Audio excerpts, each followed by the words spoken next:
Le titre de notre message ce matin, c'est Aime un frère que tu vois. Dans le livre 1 Jean 4, verset 20. Alléluia. La parole nous dit, si quelqu'un dit j'aime Dieu et qu'il hait son frère, c'est un menteur. Car celui qui n'aime pas son frère qu'il voit, comment peut-il aimer Dieu qu'il ne voit pas? C'est la question.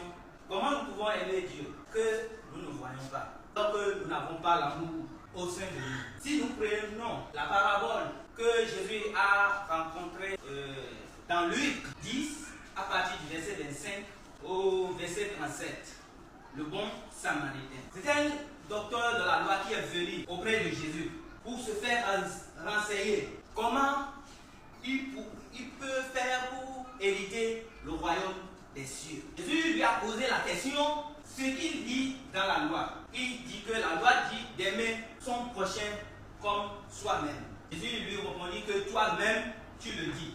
Et pour aller en profondeur, le docteur de la loi a demandé à Jésus qui est son prochain. C'est là Jésus a raconté la parabole du bon samaritain. Il a dit, un homme a quitté de Jérusalem pour Jéricho. Il est tombé dans la main des brigands. Et les brigands l'ont battu à demi-mort. Et il y avait un sacrificateur qui passait. Le sacrificateur n'a pas pris soin de lui venir en aide. Il a continué son chemin. C'était le tour du Lévite. Lévite aussi, il passait là. Il n'a pas pris soin de celui qui était tombé. Maintenant, c'était le tour du bon samaritain. Quand le samaritain est arrivé, lui, il a pris soin de celui qui était tombé.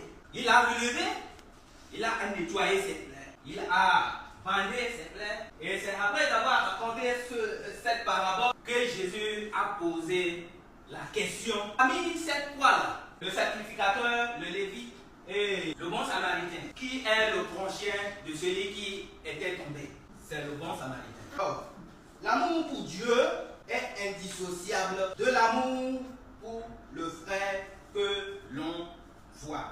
Je dis bien, l'amour pour Dieu est indissociable de l'amour pour le frère que l'on voit. Peut-on vraiment aimer Dieu si l'on ne sait pas aimer concrètement son frère ici-bas? C'est la question que nous devrons nous poser chaque fois. Pour répondre à cette question, l'amour pour Dieu se manifeste dans l'amour concret pour le frère.